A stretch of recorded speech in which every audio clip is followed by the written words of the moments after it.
She was Canada's first Indigenous Minister of Justice and Attorney General, but she stepped down to stand up for what she believed was right to keep politics out of the justice system. And joining us this morning to talk about her latest book, here it is right here, Reconciling History, A Story of Canada. Jody Wilson-Raybould is back with us here on TMS. Good to see you again. Good morning. Yeah, it's great to be back. Thank you. All right, you begin this new book by using the totem pole's origin stories, really to guide us through Canada's history from the Indigenous perspective. Tell us why you use that framing. Yeah, the book's framed around a totem pole that was raised in my grandmother's community back in 1936, and the totem pole beckons us to look at it from different perspectives, from different angles, and it tells the story. This totem pole in particular tells the story of my people, the Mushkama Zawadenik people, and our creation stories, who we are. But it also speaks to a time when it was raised about the onset and the legacy of colonialism and Indigenous people's struggle for justice. So I'm asking people to do, as the totem pole beckons us to do, is look at history, retell history, reconsider history from different perspectives, Indigenous and non-Indigenous. Mm-hmm. And to that point, speaking of perspectives, it also talks about how Indigenous people identify for themselves what Canada as a home means to them and why reconciliation is so powerful. But you also make the point, and it is a very important point, is that Indigenous people need to define for themselves what that means. No one else should be telling them what that definition should look like.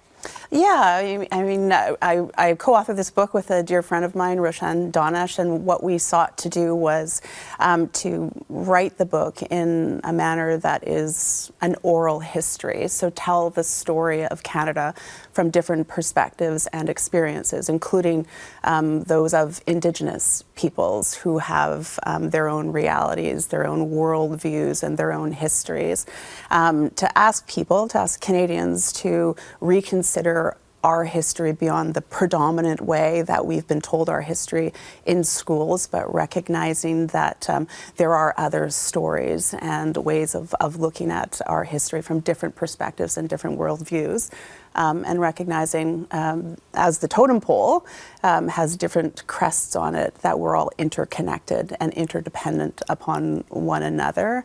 And through that recognition, I believe that we are enabled to understand our shared history, but also based upon that foundation of understanding to build a better future, one that enables us to tackle the serious challenges that we're facing here and around the world. For sure. Jody, I also wanted to ask you this morning, when we talk about serious challenges, I want to take you back to your time in government, if we could, for a second. We have to go back to government. No, I'm just kidding. Back to 2016, you had a front row seat, obviously, to the relationship between the U.S. and Canada, being part of Justin Trudeau's Liberal Party. With Trump's re-election, what do you anticipate for Canada this time around? Well, we're going to have to continue to ensure that we as Canadians stay true and hold true to who we are and our values. And I believe that Canada has an opportunity to be a beacon of hope in an otherwise troubled world by doing just that, sticking to our values, recognizing that we are going to have a continued relationship with our neighbors to the south, and to really focus on continuing to build that relationship no matter who is in elected office in Canada. There is a recognition across the board that they're our biggest trading partner and our most important neighbor to the south. So it's going to take a lot of work, and at the root of that, just as when it comes to reconciliation, at the root of that is building more just and equitable and fair relationships, and that takes time and that takes consistency of effort. For sure. Jody's book, you got it there.